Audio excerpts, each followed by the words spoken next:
Hello दोस्तों, physics में इस समय हम सब लोग प्रकाशिकी नाम के यूनिट्स को पढ़ रहे हैं और इसके पहले लेक्चर में हम सब लोगों ने प्रकाश के बारे में फुल डिटेल्स में देखा और समझा, पढ़ा भी। आज सेकेंड लेक्चर में हम सब लोग प्रकाश का परावर्तन क्या होता है, परावर्तन के नियम, दर्पण के प्रकार और समतल दर्पण आदि के बारे में पढ़ने वाले हैं।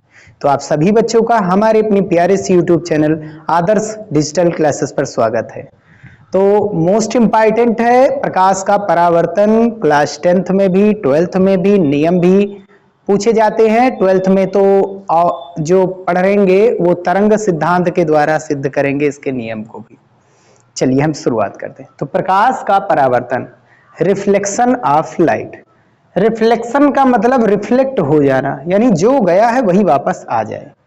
ठीक है, जो प्रकाश गया है वही वापस लौट आए, जो डाला गया वही वापस मिल जाए हमें। तो प्रकाश किरणों का चिकने पृष्ठ से, ठीक है, दैनिक जीवन में हम सब लोग देखे ही हैं, शीशे के ऊपर जब प्रकाश डालते हैं तो वो वापस मुड़ करके वापस आ जाता है। तो वही घटना है प्रकाश का परावर्तन। प्रकाश किरणों का चिकने पृष्ठ या तल जिसे बोला जाता है से टकराकर वापस लौटने की घटना को प्रकाश का परावर्तन कहते हैं। हमने मान लिया ये एक चिकना पृष्ठ है, चिकने पृष्ठ के रूप में हम शीशा ले सकते हैं। जिस पृष्ठ से प्रकाश टकरा करके वापस लौटता है उसे कहा जाता है परावर्तक पृष्ठ। ये कौन सा पृष्ठ है? परावर्तक पृष्ठ। ठीक है, तो ये एक परावर्तक पृष्ठ है, समतल है, शीशा मान सकते हैं। प्रकाश किरण आकर के पड़ी, ठीक, जो प्रकाश किरण आकर के पड़ी है इस पर, ये टकरा करके वापस चली जाएगी। ठीक है, जब प्रकाश शीशे पर पड़ेगा तो वो वापस चला आएगा। टेढ़ा हमेशा प्रकाश डालते हैं, कहीं पर भी हम प्रकाश ले चलेंगे तो हमेशा तिरछा ही डालेंगे, चाहे जहां पर। ठीक है ना, तो ये प्रकाश किरण तिरछी डाली गई है और इस बिंदु पर आकर के, ये पृष्ठ है, कौन सा पृष्ठ है? परावर्तक पृष्ठ, यानी शीशा जैसे हो सकता है, ठीक है, जल हो सकता है, ठीक है, जल पर भी प्रकाश पड़ करके वापस आ जाती है। ठीक है, अंधेरे वगैरह में हम देखते हैं ऐसा। और इस बिंदु पर आकर के टकरा करके इधर चली गई है। ये जो किरण प्रकाश ले करके आ रही, वैसे तो बहुत सारी आती है लेकिन हमने एक किरण उसमें से चुना। तो ये जो किरण प्रकाश ले करके आती, इसको कहा जाता है आपतित किरण। और ये जिस बिंदु पर, इस परावर्तक पृष्ठ के जिस बिंदु पर आपतित होती है, पड़ती है, इसको O लिख देते हैं, इसको कहते हैं नॉर्मल फॉर N, उसे कहा जाता है आपतन बिंदु। ये कौन सा बिंदु है हमारा? आपतन बिंदु। प्रकाश किरण दर्पण या फिर परावर्तक पृष्ठ के जिस बिंदु पर गिरती है, पड़ती है आकर के, उसे कहा जाता है आपतन बिंदु। और इसी बिंदु से परावर्तित होकर के चली जाती है, यानी चली जाती है। ये आई और ये रिफ्लेक्ट हुई, यानी कि निकल गई मुड़ करके, तो ये आपतित हुई और ये टकरा करके चली गई है। जो चली जाती है पृष्ठ से या दर्पण से टकरा करके जो चली जाती है उसे कहा जाता है परावर्तित किरण। ये परावर्तक पृष्ठ से जो टकरा करके जाती है, कह सकते हैं ये भी। ठीक है, और इस पृष्ठ, क्योंकि ये समतल पृष्ठ है तो इसका लंब एकदम सीधा होने वाला है। जब सीधी रेखा खींचेंगे तो इस पृष्ठ पर ये कितने अंश का कोण बनाएगा? 90 अंश का। तो इस परावर्तक पृष्ठ पर ये जो रेखा 90 अंश का कोण बना रही है, इसे कहा जाता है अभिलंब। और ये अभिलंब इसलिए क्योंकि ये आपतन बिंदु पर है, ये आपतन बिंदु पर लंब है, इसीलिए इसका नाम है अभिलंब। ठीक, अब आपतित किरण और अभिलंब के बीच जो कोण बनता है उसे आपतन कोण कहते हैं। आई बहुत इंपॉर्टेंट है, ये ध्यान दीजिए। आपतित किरण और अभिलंब के बीच जो कोण बनता है उसे कहते हैं आपतन कोण आई। ठीक है, और परावर्तित किरण और अभिलंब के बीच जो कोण बनता है उसको कहते हैं परावर्तन कोण, और इसको लिखते हैं R से। तो ये है आपतन कोण, आपतित किरण और अभिलंब के मध्य बना कोण आपतन कोण है, ये आपतन कोण, आपतन कोण। ये परावर्तित किरण है और अभिलंब है, इसके मध्य जो कोण बनता है उसे कहते हैं परावर्तन कोण। कौन सा कोण कहते हैं भैया? परावर्तन कोण, है ना, परावर्तन कोण। तो ये आपतन कोण हो गया और ये परावर्तन कोण हो गया। अब इसी से संबंधित दो नियम है। पहला, आपतित किरण यानी ये जो प्रकाश लेकर के आ रही किरण, कामा परावर्तित किरण, ये जो प्रकाश लेकर के मुड़ करके गई है परावर्तित किरण। वह आपतन बिंदु, ये जहां पर प्रकाश आकर के पड़ी है ये आपतन बिंदु पर अभिलंब, ये जो लंब डाला गया है, आने वाली किरण, जाने वाली किरण और ये अभिलंब, ये एक पृष्ठ पर है कि नहीं है, एक तल पर है। उस तल का नाम क्या है, पृष्ठ का नाम क्या है, परावर्तक पृष्ठ। तो आपतित किरण, परावर्तित किरण व आपतन बिंदु पर अभिलंब तीनों एक ही तल में होते हैं। देखो एक तल में ही तो है, ये लंब भी, ये आपतित किरण भी और ये परावर्तित किरण, ये तल में है। और आपतन कोण आई सदैव परावर्तन कोण आर के बराबर होता है। ये आई और आर आपस में क्या होते हैं, बराबर। कोण आई बराबर कोण आर। दैनिक जीवन में अगर वस्तुओं को हम देख पाते हैं तो ये परावर्तन की घटना के कारण है। प्रकाश इस बोर्ड पर आकर के पड़ा, पढ़ करके हमारी आंखों में गया, तब हम इस बोर्ड को देख पाते हैं। जैसे हमें किसी वृक्ष को, पेड़ को देखना है तो प्रकाश सबसे पहले उस पेड़ पर पड़ा, टकरा करके हमारी आंखों में गया, तब जाकर के हम उस वस्तु को देख पाते हैं। यह परावर्तन के कारण ही होता है। ठीक है, दो प्रकार के परावर्तन होते हैं, एक नियमित और एक अनियमित। अनियमित परावर्तन क्योंकि वो सभी को दिखाई देता है पेड़, वो अनियमित परावर्तन होगा। हम ही को दिखाई देगा तो नियमित परावर्तन। नोट में हमने एक स्पेशल चीज लिखाई है कि परावर्तन के कारण ही तालाब के जल के पृष्ठ द्वारा प्रतिबिंब यानी परछाई बनती है। जब तालाब के किनारे हम खड़े होते हैं तो उसमें परछाई बनती है, किसके कारण, परावर्तन की घटना के कारण। ठीक है ना। अब दर्पण क्या होता है वो भी देख लेते हैं। दर्पण हम जानते हैं ये शीशा, हमारे घरों में जो यूज होता है शीशा, ये कांच का बना होता है। कांच में दो सतह होती है, एक आगे और एक पीछे। दो सतह होती है, एक आगे की ओर होती है और एक पीछे की ओर होती है। और किसी एक पृष्ठ पर, सतह पर हम लेप लगा देते हैं। आमतौर पर वो लेप जो होता है वो चांदी का होता है। तो कांच के एक पृष्ठ यानी सतह पर आगे या फिर पीछे पर लेप किसका, चांदी का, लगाने से प्राप्त पदार्थ को दर्पण कहते हैं। ठीक है ना। तो दर्पण कैसे प्राप्त करते हैं, कांच से लेप लगा देते हैं। ठीक है। दर्पण दो प्रकार के होते हैं, एक होता है समतल दर्पण, दूसरा होता है गोलीय दर्पण। और हम सब लोग यही पढ़ने वाले हैं, समतल दर्पण क्या होता है और गोलीय दर्पण क्या होते हैं। चलिए वो भी देख लेते हैं।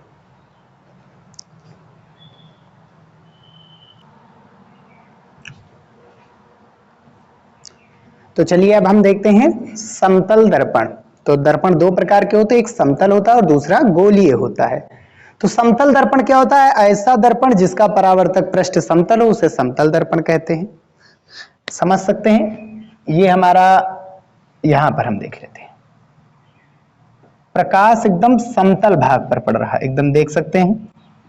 प्रकाश जहां पर पड़ता है, जिस पृष्ठ पर पड़ता है, गिरता है, उसे कहा जाता है परावर्तक पृष्ठ। तो प्रकाश इसकी कहीं किसी भी बिंदु पर अगर प्रकाश आकर के गिरेगा तो वो हर जगह समतल है, हर जगह का तल समान है। तो इसलिए इसे क्या कहा जाता है, समतल दर्पण। समतल दर्पण। पीछे का भाग पालिश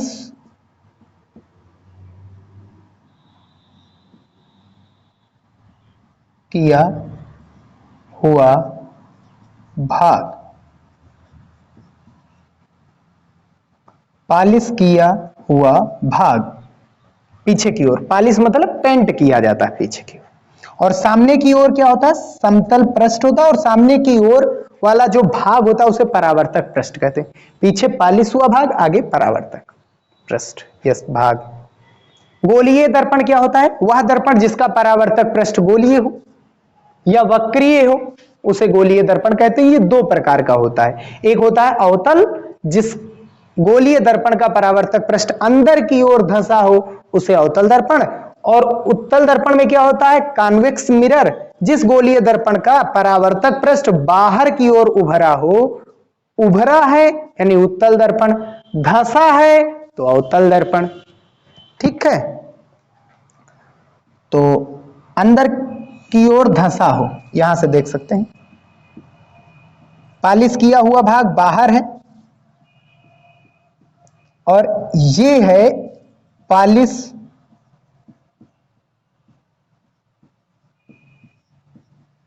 किया हुआ भाग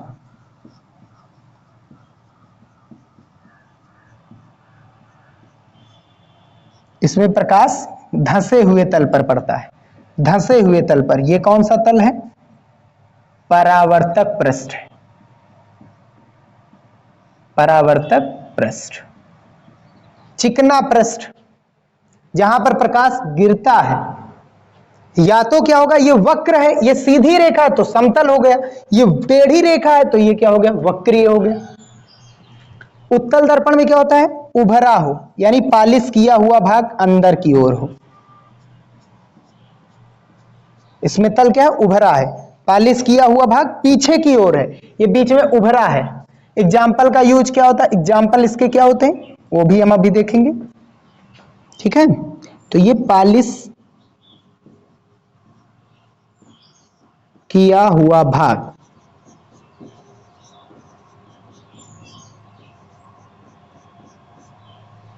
ठीक। और ये कौन सा पृष्ठ है, परावर्तक, जहां पर प्रकाश आकर के पड़ता है, परावर्तक पृष्ठ। ठीक है, तो जिसका परावर्तक पृष्ठ धंसा हो, अंदर की ओर धंसा हो, वो होता है अवतल दर्पण। जिसका उभरा हो वो उत्तल दर्पण। ये कौन सा दर्पण है, उत्तल दर्पण। और ये कौन सा दर्पण है, अवतल दर्पण।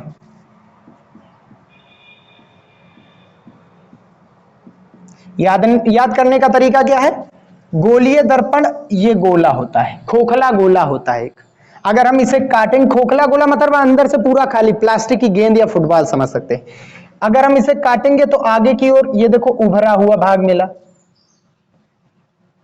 पीछे से काटेंगे तो ये धंसा हुआ भाग मिला, देखो अंदर की ओर धंसा है, प्रकाश उभरे हुए भाग पर पड़ रहा है तो उत्तल, धंसे हुए भाग पर पड़ रहा है तो अवतल।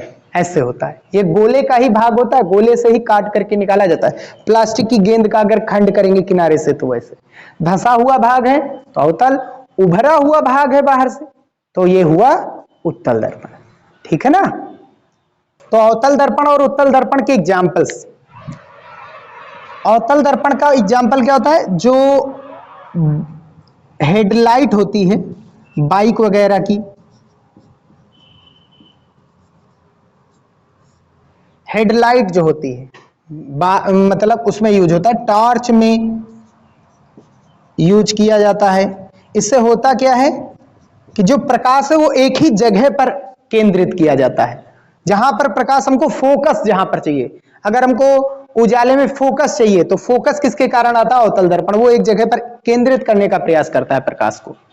ठीक है, प्रकाश किरणों को। उत्तल दर्पण फैलाने का प्रयास करता है, इसका यूज किया जाता है। उत्तल दर्पण का यूज प्रायः किया जाता है जो शीशे होते हैं साइड के, साइड वाले शीशे जो होते हैं वो उत्तल दर्पण में के बने होते हैं। जैसे ब्लोरो वगैरह है, डीसीएम है, ट्रक है, तो उनको, मोटरसाइकिल है, ये क्या करता है, ये बड़ी चीजों को छोटा दिखाने का प्रयास करता है और ये छोटी चीजों को बड़ा दिखाने का प्रयास करता है। ठीक है, तो बड़े बड़े जो ट्रक होते हैं उनको एक शीशे में छोटे से प्रतिबिंब के द्वारा दिखाता है। अगर हम छू करके देखेंगे तो ये बीच में उभरा हुआ रहता है। तो इसमें कुछ चीजों को हम पढ़ने वाले हैं। जैसे उत्तल दर्पण को अभिसारी दर्पण भी बोला जाता है और अवतल दर्पण को अपसारी दर्पण बोला जाता है। ये नहीं, उत्तल दर्पण को अपसारी और अवतल दर्पण को अभिसारी बोला जाता है। ये अवतल दर्पण है क्योंकि बाहर पेंट किया गया है उभरे हुए भाग पर, और इसमें पेंट या पॉलिश किधर करते हैं, अंदर वाले भाग पर। ठीक है, तो ये क्या करता है, समांतर आने वाली प्रकाश किरणों को, जितनी भी प्रकाश किरण अगर समांतर आ रही है तो ये एक जगह इकट्ठा करता है, एक जगह इकट्ठा करने का प्रयास करता है।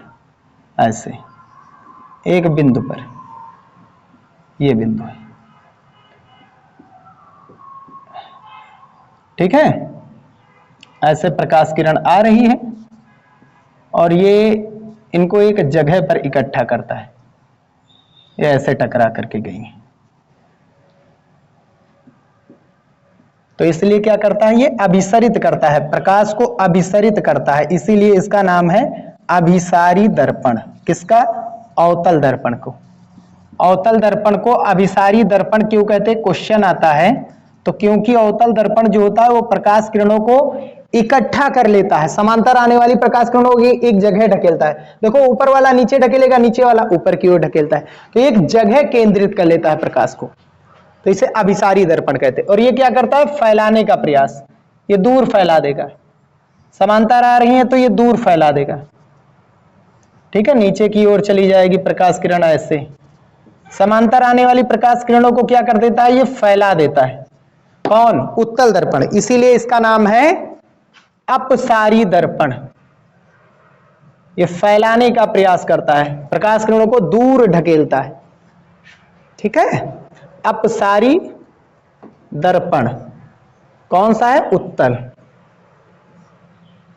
उत्तल दर्पण को अपसारी दर्पण क्यों कहते हैं? क्वेश्चन पूछे जाते हैं। तो ये उत्तल दर्पण जो होते हैं ये प्रकाश किरणों को फैलाने का प्रयास करते हैं, प्रकाश किरणों को दूर ढकेलेंगे। इधर जैसे आया तो ये ऊपर की ओर जाएगा, यहां पर जब पड़ेगा तो ये नीचे की ओर भेजेगा प्रकाश किरणों को, क्योंकि आर पार तो जा नहीं सकता है, ठीक है, अपारदर्शी होता है। ये क्या होता है? अपारदर्शी, इसमें प्रकाश आर पार नहीं निकल पाता है। चलिए अब हम आगे चलते हैं, बढ़ते हैं।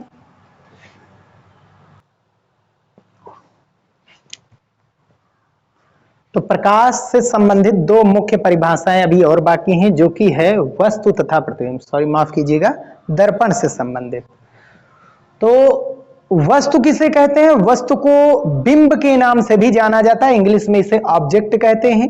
तो दर्पण जिसका प्रतिबिंब बनाता है उसे वस्तु कहते हैं, ठीक है। जो शीशे के सामने खड़ा रहता है उसे वस्तु कहते हैं, जो शीशे में दिखाई देता है वो प्रतिबिंब होता है, ठीक है। तो दर्पण में जिसका प्रतिबिंब बनता है, जो सामने की ओर दर्पण के खड़ा रहता है, उसे को क्या कहा जाता है? वस्तु। तो दर्पण जिसका प्रतिबिंब बनाता है उसे वस्तु कहते हैं। प्रतिबिंब, प्रतिबिंब यानी इमेज, ठीक है, जो शीशे में बनता दिखाई देता है वो होता है इमेज। तो जब दो परावर्तित या अपवर्तित किरणें एक दूसरे को काटती हैं तो प्रतिबिंब का निर्माण होता है। ये याद रखिए, प्रतिबिंब को देखने के लिए, वस्तु का प्रतिबिंब देखने के लिए कम से कम दो परावर्तित या अपवर्तित किरणें मिलनी चाहिए। क्लास 10th में परावर्तित किरणों को देखेंगे और 12th में जो है हम इसे अपवर्तित किरणों के रूप में देखने वाले हैं, ठीक है। तो जब दो या दो से अधिक परावर्तित या अपवर्तित किरणें एक दूसरे को काटती हैं, प्रतिच्छेद करती हैं, तो जिस बिंदु पर प्रतिच्छेद करती है या काटती है वहीं पर उसका क्या बनता है? प्रतिबिंब बनता है। हम एक एग्जाम्पल के थ्रू इसको समझ सकते हैं।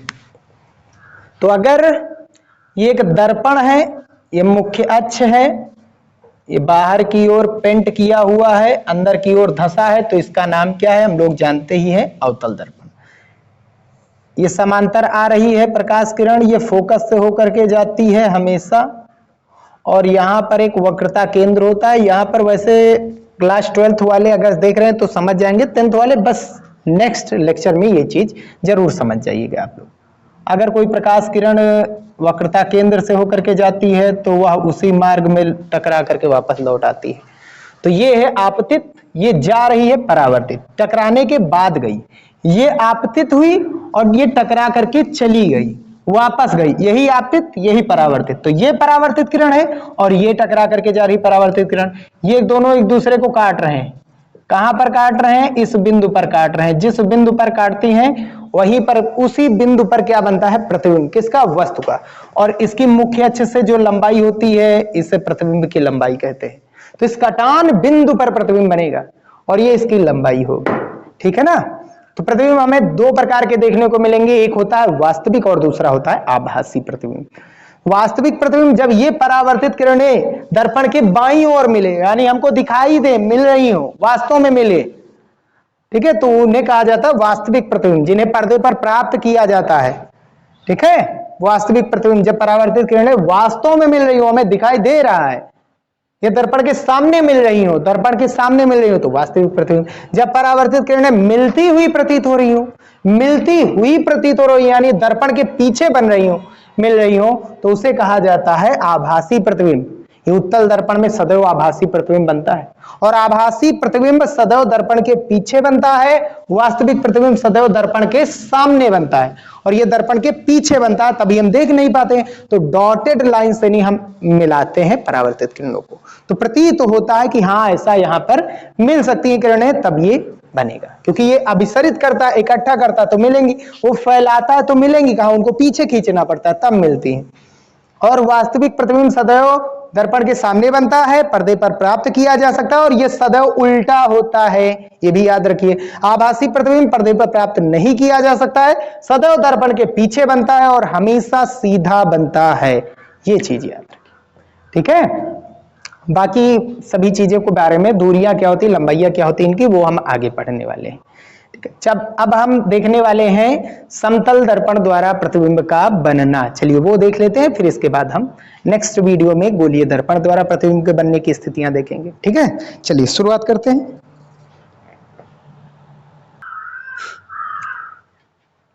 तो चलिए अब हम देखते हैं समतल दर्पण से प्रतिबिंब का बनना। समतल दर्पण से कैसा प्रतिबिंब बनता है, कहां बनता है, किस प्रकार का वो होता है, उसकी प्रकृति कैसी होती है। तो ये एक समतल दर्पण है, सामने पीछे की ओर पेंट किया हुआ भाग है यानी पॉलिश किया गया है और सामने की ओर चमकदार भाग है, इसी पर प्रकाश पड़ करके जाएगा, तो इसीलिए इसे कहा जाता है परावर्तक पृष्ठ। इससे कुछ दूरी पर ये इसकी मुख्य अक्ष है। मुख्य अक्ष क्यों कहा गया, क्योंकि दर्पण का जो ये पूरी लंबाई इसके मध्य बिंदु पर को ही ध्रुव कहते हैं और ध्रुव से एक रेखा होकर के जाती है, उससे मुख्य अक्ष कहते हैं और इसी प्रिंसिपल एक्सिस पर हम वस्तु को रखते हैं। ठीक है, वस्तु को रखेंगे और कम से कम 2 परावर्तित किरणें जानी चाहिए, तभी प्रतिबिंब का निर्माण होगा। तो सब हमने क्या किया, इधर उजाला रखा, क्योंकि बहुत सारी प्रकाश किरण, इतने से तो प्रकाश जा नहीं पाएगा, तो लेजर लाइट से हमने यहां पर, मान लिया उजाले की जगह पर हमने लेजर लाइट यूज किया, यहां पर वस्तु के ऊपर एकदम सिरे पर प्रकाश डाला। तो क्योंकि ये समतल दर्पण है, अगर प्रकाश सीधा गया तो वापस आएगा, समतल दर्पण पर प्रकाश जैसे सीधा जाएगा तो वैसे वापस आ जाएगा। तो ये आपतित हुई और टकरा करके परावर्तित होकर के वापस आ गई। तो एक यही आपतित किरण है और यही परावर्तित किरण है। दूसरी क्या की कि हमने ध्रुव पर लेकर के गए, हम लोग कहां पर लेकर गए, ध्रुव पर। तो ये है समतल दर्पण, ये शीशा है और ये आपतित है और ये क्या हो जाएगी, परावर्तित। तिरछा डालेंगे तो तिरछा जाएगी, यही तो होता है ना। ये आपतित हुई और यहां से देखेंगे ये समतल दर्पण है और ये रेखा इस समतल दर्पण पर क्या है, 90 अंश का कोण बना रही, तो ये अभिलंब हो गया परावर्तन के नियम से।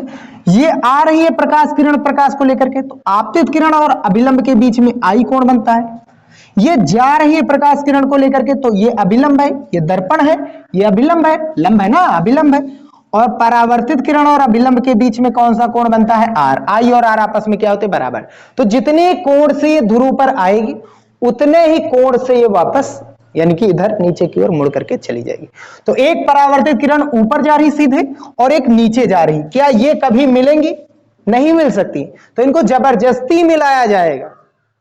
तो ये आगे की ओर नहीं मिल सकती है क्योंकि ये फैल रही है, लेकिन पीछे की ओर ये सिकुड़ रही, तो पीछे की ओर इन परावर्तित किरणों को मिलाया जाएगा, खींचा जाएगा, तो इस बिंदु पर मिलती हुई प्रतीत होंगी। जिस बिंदु पर परावर्तित किरणें मिलती हैं वहीं पर प्रतिबिंब का निर्माण होता है। तो ये बन गया इसकी मुख्य अक्ष से लंबाई, प्रतिबिंब की लंबाई। यहां पर क्या बनेगा, इसका प्रतिबिंब, यहां पर बना इसका प्रतिबिंब, और इसकी मुख्य अक्ष से लंबाई, प्रतिबिंब की लंबाई यानी इमेज आई से लिखा जाता है, और ये वस्तु की लंबाई है ऑब्जेक्ट ओ से लिखा जाता है। वस्तु इतनी लंबी है, प्रतिबिंब उतना ही लंबा है, यानी जितनी आकार की वस्तु उतने आकार का प्रतिबिंब। सामने मिल रही प्रकाश किरणें की पीछे, पीछे मिल रही तो आभासी, सामने मिलती तो वास्तविक, पीछे मिल रही है तो वास्तविक, प्रतीत हो रही है मिलती हुई तो आभासी है ना। तो स्थिति कहां है, यानी ये बन कहां रहा है, प्रतिबिंब के बारे में लिखेंगे 3 चीजें हमेशा हर बार, स्थिति, आकार और प्रकृति। प्रतिबिंब की प्रकृतियां 2 होती है, यानी प्रकार, वास्तविक एवं आभासी। तो अगर सामने तो मिल नहीं है, दर्पण के पीछे, तो स्थिति प्रतिबिंब की क्या है, ये दर्पण के पीछे बन रहा है, दर्पण के पीछे। और इस प्रतिबिंब का आकार क्या है? तो जितने आकार की वस्तु थी उतने आकार का प्रतिबिंब, तो वस्तु के बराबर या वस्तु के समान आकार का प्रतिबिंब, तो जितने लंबे हम होंगे उतना ही लंबा उसका प्रतिबिंब बनने वाला है। किसका? वस्तु का। प्रकृतियां बाईं ओर मिल रही परावर्तित किरणें की दाईं ओर दर्पण के पीछे मिल रही हैं या मिलती हुई प्रतीत हो रही हैं, तो इसीलिए ये हुआ आभासी। और क्योंकि ये मुख्य अक्ष के ऊपर मिल रही हैं तो सीधा होगा। हमेशा याद रखिए, उसको ऊपर नीचे से कोई मतलब नहीं। ऊपर मिल रही परावर्तित किरणें तो आभासी, वो सीधा होंगी, और नीचे मिल रही होंगी तो उल्टा। तो हमेशा आभासी प्रतिबिंब सीधा ही बनता है, बस ये बात याद रखिए। अब हम सब लोग यही है समतल दर्पण द्वारा प्रतिबिंब। तो समतल दर्पण द्वारा प्रतिबिंब क्या होता है? वो दर्पण के पीछे बनता है, आकार वस्तु के समान होता है, और प्रकृति हमेशा उसकी आभासी एवं सीधा होता है। ठीक है, तो हमारे घरों में जो शीशा है वो समतल दर्पण है, उसमें जितने आकार का हमारा चेहरा रहता है, हमारा शरीर रहता है, उतने ही आकार का उसका प्रतिबिंब बनता है। जितनी दूर ध्यान से देखिए, जितनी दूर दर्पण से वस्तु रखी गई है, वस्तु रखी गई जितनी दूर, उतनी ही दूर दर्पण में, उतनी ही दूर दर्पण से पीछे की ओर, दर्पण से पीछे की ओर क्या बन रहा है? प्रतिबिंब। उतनी ही दूर दर्पण से यानी यहां दर्पण से उतनी ही और पीछे की ओर क्या बन रहा है? प्रतिबिंब। जितनी दूर आगे सामने वस्तु रखी गई उतनी ही दूर पीछे की ओर क्या बन रहा है? प्रतिबिंब। प्रतिबिंब की दूरी को v से लिखते हैं और वस्तु की दूरी को u से लिखते हैं। ठीक है, तो विशेषताएं क्या होती है? सबसे पहला, इसकी वक्रता त्रिज्या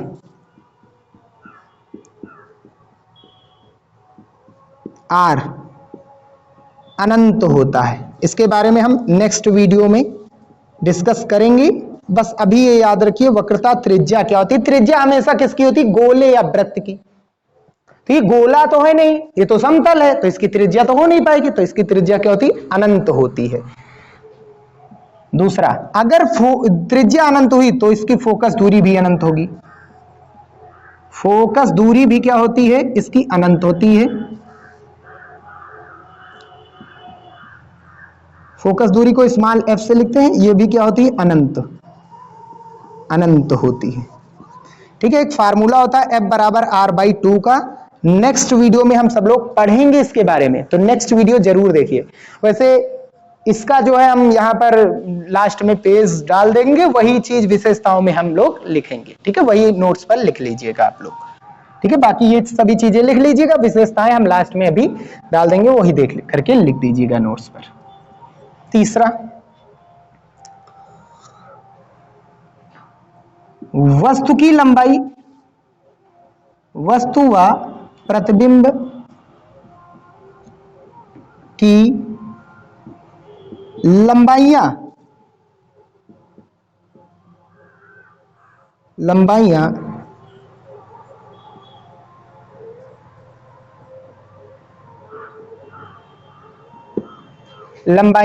समान होती हैं, आपस में क्या होती हैं? समान होती हैं। ठीक है। चौथा, जितनी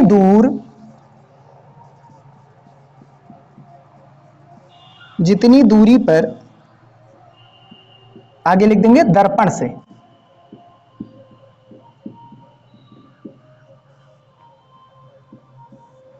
से, जितनी दूरी पर वस्तु रखते हैं उतनी ही दूरी पर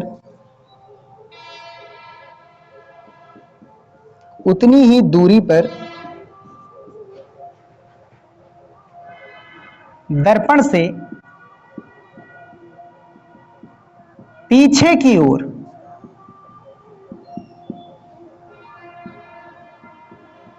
उसका प्रतिबिंब बनता है,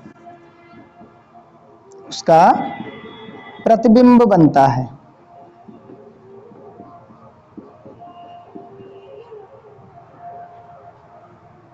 ठीक है, उसका प्रतिबिंब बनता है, यानी कि v और u की वैल्यू आपस में बराबर होती है। v है प्रतिबिंब की दूरी और u है वस्तु की दूरी, ये आपस में बराबर होती है। जैसे वस्तु की लंबाई o और प्रतिबिंब की लंबाई o ये भी आपस में बराबर होती है। जितने आकार का वस्तु होगा उतने ही आकार का प्रतिबिंब होगा। इसका न्यूमेरिकल भी हम लोग पढ़ेंगे, ठीक है। 5वां नंबर इसका जो रेखीय आवर्धन होता है, रेखीय आवर्धन। रेखीय आवर्धन हमें यह बताता है कि आखिर वस्तु बड़ा है या प्रतिबिंब। m बराबर फार्मूला होता है प्रतिबिंब की लंबाई बटा वस्तु की लंबाई। प्रतिबिंब की लंबाई i, वस्तु की लंबाई o, ये दोनों आपस में बराबर होते हैं। i अपान वस्तु की लंबाई प्रतिबिंब की लंबाई के बराबर, i कैंसिल। तो रेखीय आवर्धन समतल दर्पण का कितना होता है, +1 होता है, ठीक है। और एक 6 नंबर पॉइंट है, मोस्ट इंपॉर्टेंट ये भी है।